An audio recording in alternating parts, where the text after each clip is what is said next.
primer lugar, quiero agradecer al comité organizador por la oportunidad de estar aquí en el Congreso Nacional de Perinatología. Quiero contarles un poquito de mi experiencia en preeclampsia atípica, pero obviamente ya mis antecesores, los anteriores expositores han hablado muchísimas cosas de las cuales seguramente yo también voy a tratar durante el transcurso de la charla, por lo cual va a ser bastante rápida y vamos a puntualizar en algunos casos sobre el trabajo que hicimos en este sentido de preeclampsia atípica cuando hice el Fellow de Medicina Materno-Fetal. Recordar que para hablar de preeclampsia típica debemos hablar obviamente de la preeclampsia típica o tradicional, en donde básicamente lo importante que teníamos en cuenta antes era la hipertensión y proteinuria como las grandes características que teníamos que encontrar en estas pacientes para poder hacer el diagnóstico de preeclampsia como tal. Y conocemos la clasificación clásica de hipertensión crónica, hipertensión gestacional, que aparentemente era mucho más benévola, mucho más benigna que la preeclampsia. La preeclampsia, llámese severa y no severa, o la clasificación de hipertensión crónica más preeclampsia agregada, que es lo típico que manejamos en relación con los trastornos hipertensivos del embarazo. Pero dentro de la fisiopatología de la preeclampsia reconocemos, como hemos mencionado durante el transcurso de la tarde, la gran cantidad de vías que podrían estar relacionadas con la presentación de esta patología en las maternas, que tienen que ver con factores de tipo inmunológico, factores de estrés oxidativo, y muy importante lo que comentaba el doctor Galindo y que también voy a hablar en la parte final de mi charla, en relación con los factores angiogénicos y antiangiogénicos. Creo que ya eso lo conocemos bastante, por eso lo paso por encima. Y obviamente la importancia de lo que tiene que ver la función placentaria en el evento de la preeclampsia. Recordemos que normalmente una mujer no gestante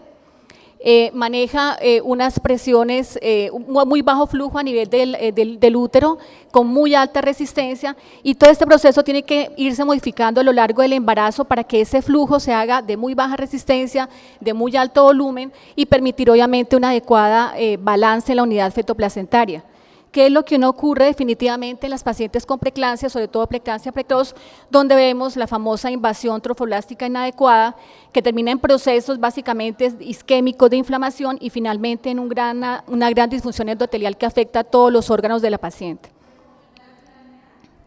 Y obviamente quería rescatar aquí nuevamente en preeclampsia, tanto típica como atípica, el papel del Doppler de arterias uterinas, obviamente una herramienta valiosa que tenemos dentro del manejo de estas pacientes, ya que reconocemos claramente que sobre todo la preeclampsia precoz es un componente muy importante y determinante que encontramos en estas gestantes. Definitivamente, cuando encontramos pacientes que han terminado con eventos adversos como la preeclampsia precoz antes de la semana 34 o los RCIUs tempranos, encontramos que la gran mayoría de ellas tenían un Doppler de arterias uterinas alterado. De ahí la importancia de derivar estas pacientes oportunamente para manejo adecuado y no quedarnos con ellas en el primero o segundo nivel de atención esperando a que se compliquen.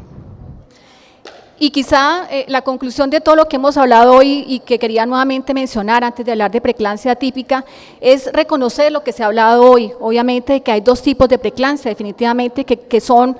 tienen diferentes mecanismos fisiopatológicos. La preeclampsia precoz, que se asocia muy frecuente a restricción del crecimiento intrauterino, que tiene grandes manifestaciones tanto maternas como fetales.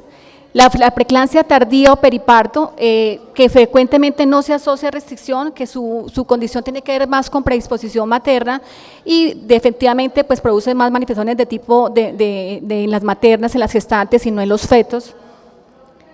Pero finalmente, dentro de ese espectro de variabilidad clínica, quizá el mensaje que quiero dejar hoy, yo sé que los quedó claro en el auditorio, es que efectivamente estas dos patologías casi que son una sola. No podemos hablar de preeclampsia sin hablar de restricción, sobre todo preeclampsia temprana, porque realmente son espectros de la misma enfermedad, uno en el extremo del otro. Por eso mi invitación cuando presenté esta diapositiva es a recordarles que siempre dentro del contexto del estudio de un feto con restricción debemos hacer un estudio de preeclampsia, que a veces se nos olvida hacer porque es una de las principales patologías que pueden estar ahí de base. Y es tan importante esto que tanto en preeclampsia como en restricción ya hablamos de la nueva clasificación de preeclampsia o restricción, en donde hablamos ya de preeclampsia precoz o tardía, restricción precoz o tardía, que son dos patologías que son completamente diferentes y que debemos diferenciar porque prácticamente podríamos decir que la preeclampsia y la restricción precoz son preeclampsias graves, severas, que hay que coger oportunamente para evitar el gran desenlace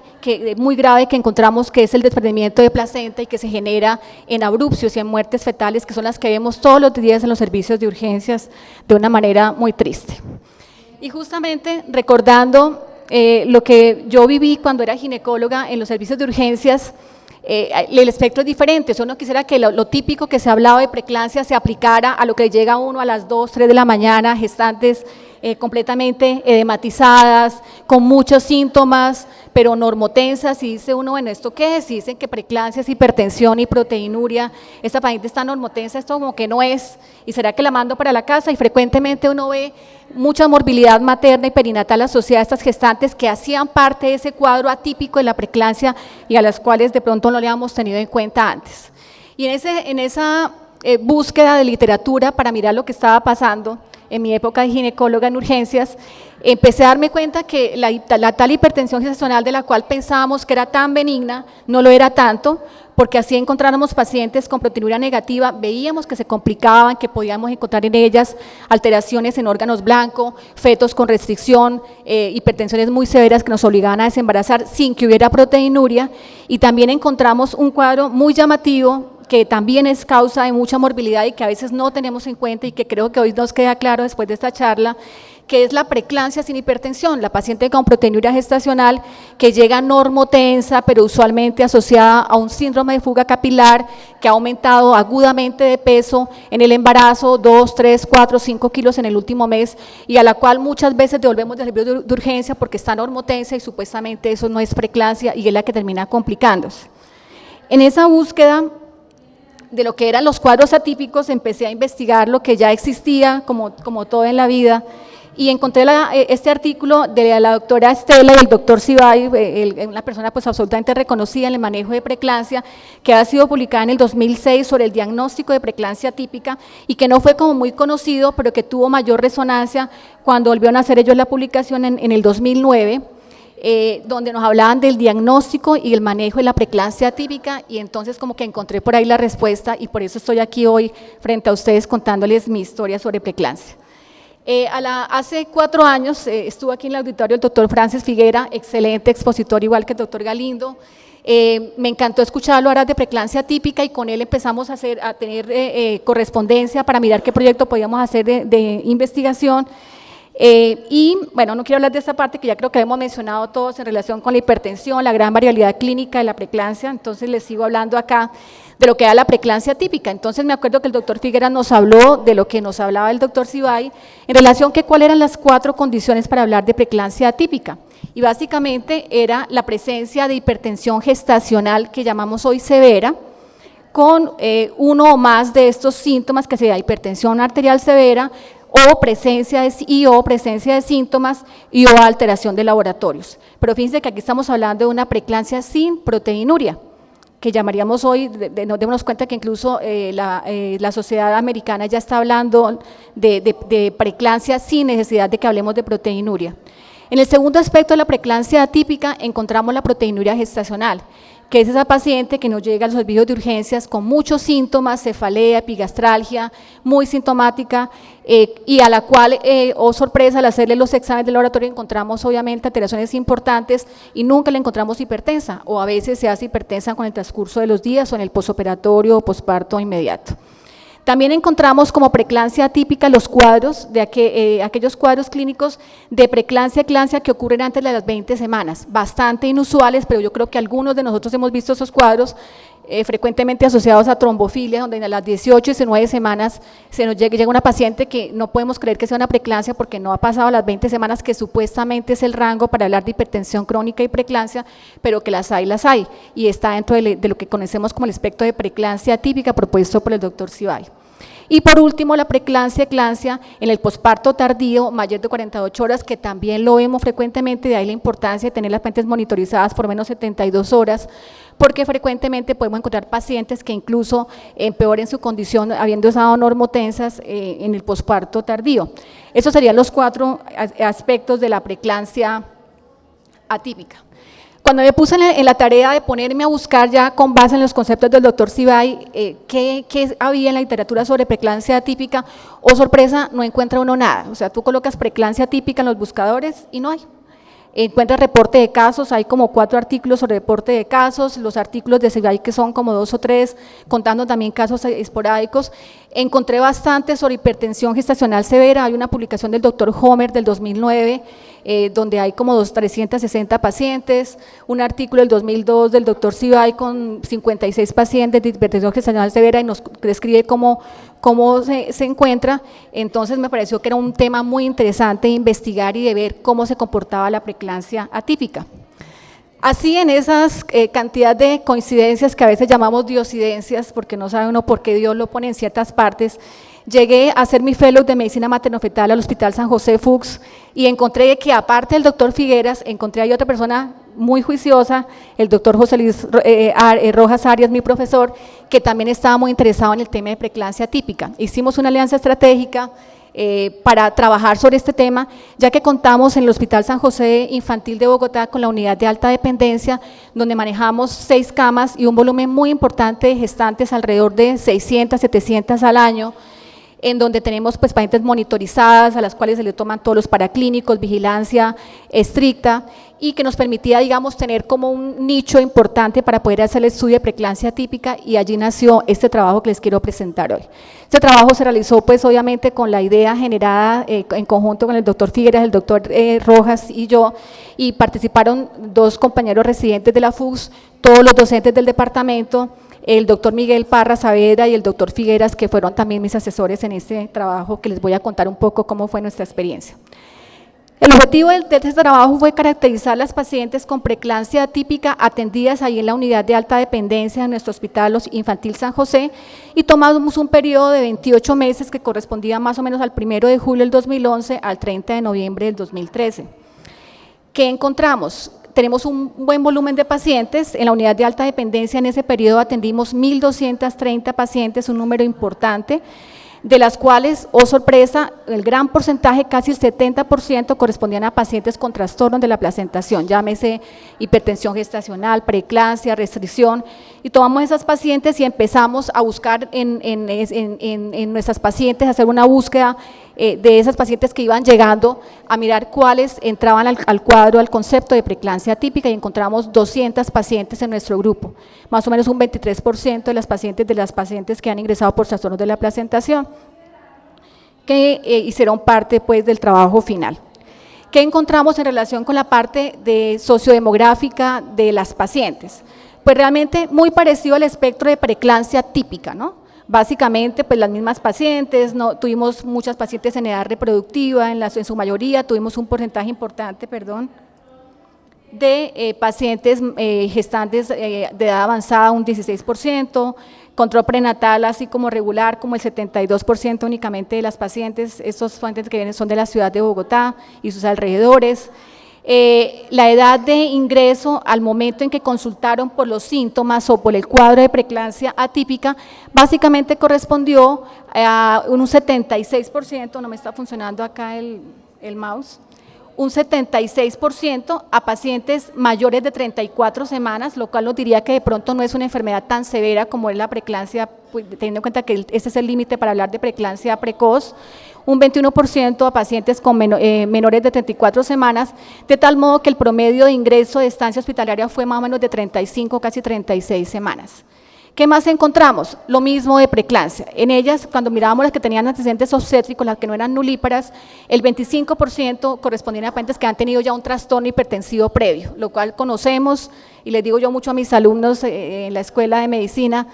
recordemos que siempre el primer embarazo será el espejo de lo que va a ocurrir en los siguientes embarazos, y estas pues estaban cantadas porque 25% habían tenido antecedentes de trastornos hipertensivos previos, y obviamente el gran marcador asociado a preeclampsia, que es la obesidad dentro de la historia médica de estas pacientes, la cual encontramos en el 20% de los casos.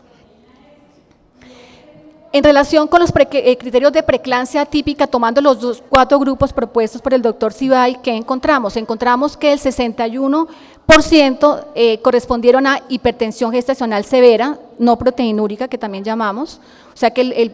ingrediente más importante de este grupo eran este grupo de pacientes con hipertensión gestacional severa, y en segundo lugar las pacientes con proteinuria sin hipertensión, que fue en un 35%, fíjate que ese es un valor muy importante. Si yo lo tomo el total de pacientes que ingresaron, corresponde más o menos al 8%, o sea, no es despreciable, así que ojo con aquellas pacientes que aunque estén normotensas, nos pueden tener un cuadro sugestivo de un trastorno hipertensivo atípico.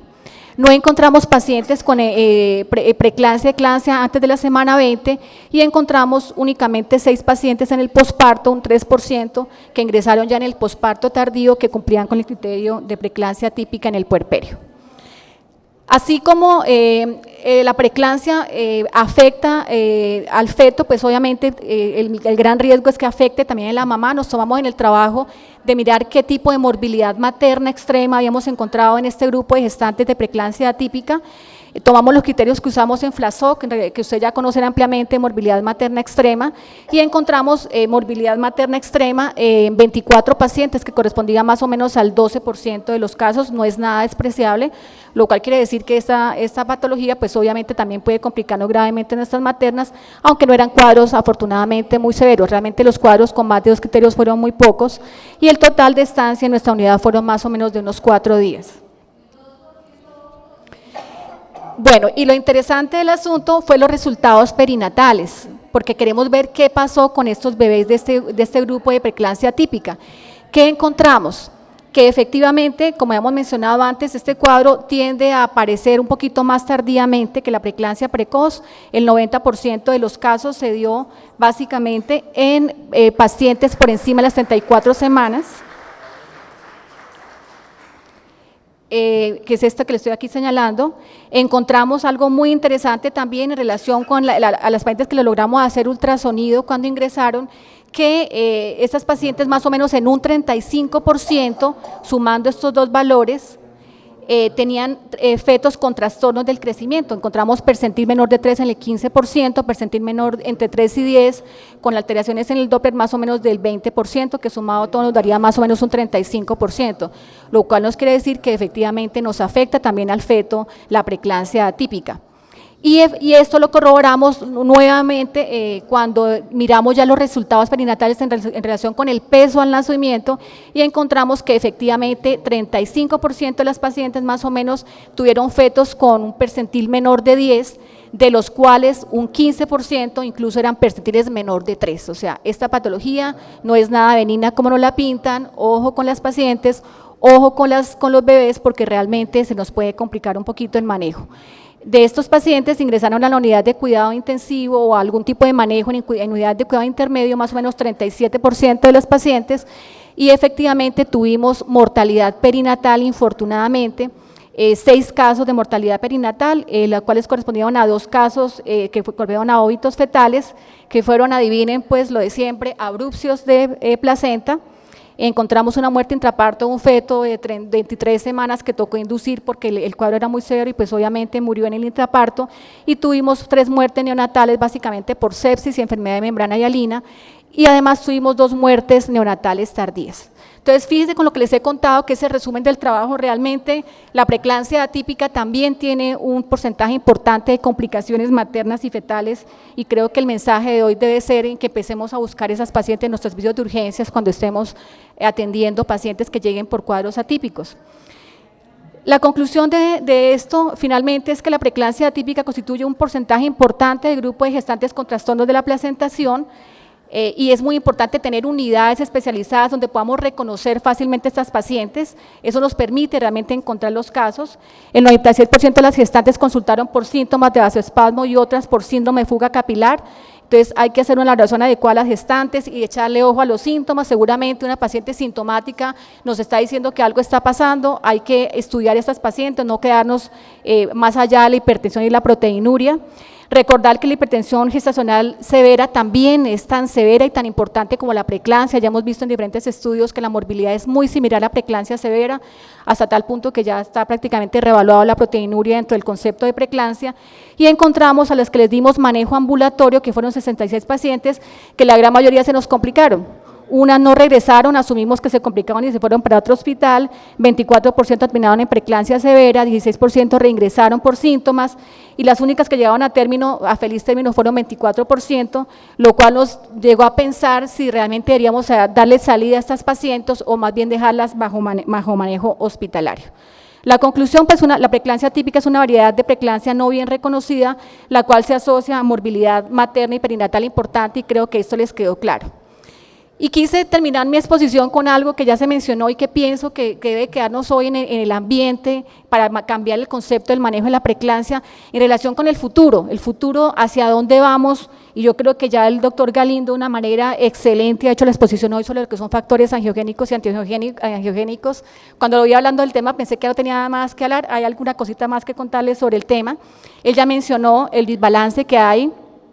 en los factores angiogénicos que se observan grandemente disminuidos. Ya hemos hablado hoy del factor de crecimiento placentario, de la proteína asociada al embarazo, del S-FLIT, obviamente, y vemos cómo ese imbalance definitivamente se asocia, ya lo mostró muy claramente el doctor, se asocia grandemente a pacientes con complicaciones del embarazo y serían una herramienta muy importante de empezar a implementar en nuestros servicios de urgencias, ya definitivamente dentro del armamentario de lo que es el protocolo del manejo de estas pacientes. Ya estoy terminando, me faltan 3 diapositivas. Listo. ¿Sí? ¿No hay problema? Ah, bueno, perfecto. Entonces, quise hablar hoy del factor de crecimiento placentario, del cual también mencionó el doctor Alberto, en relación con otros estudios que se han hecho en relación con este factor. Es un factor proangiogénico expresado en células del sincitio trofoblástico que se ha detectado desde la semana 8 y que se ha visto que tiene un pico muy importante alrededor de la semana 30 a 32. Que se ha observado en muchos estudios que se han realizado, que en pacientes con preeclampsia se observan niveles disminuidos desde la semana casi 9 a 11 semanas antes de que aparezca el cuadro de preeclampsia severa o descompensación de la paciente, y que obviamente esa disminución es mucho mayor incluso en las últimas 5 semanas, por lo cual sería también un excelente marcador en relación con el estudio de estas pacientes. Los niveles normales que se consideran para el factor de crecimiento placentario son básicamente normales, mayores de 100 picogramos por mililitros, y ya se consideran bajos por debajo de 100, alrededor de 12 a 100, y definitivamente muy bajos y con un alto riesgo de morbilidad por debajo de 12 picogramos por mililitro, que sería como el valor a recordar. Y en ese sentido, de lo que es el factor de crecimiento placentario, hay varios estudios, de los cuales les voy a mencionar un poquito aquí el estudio Pelican,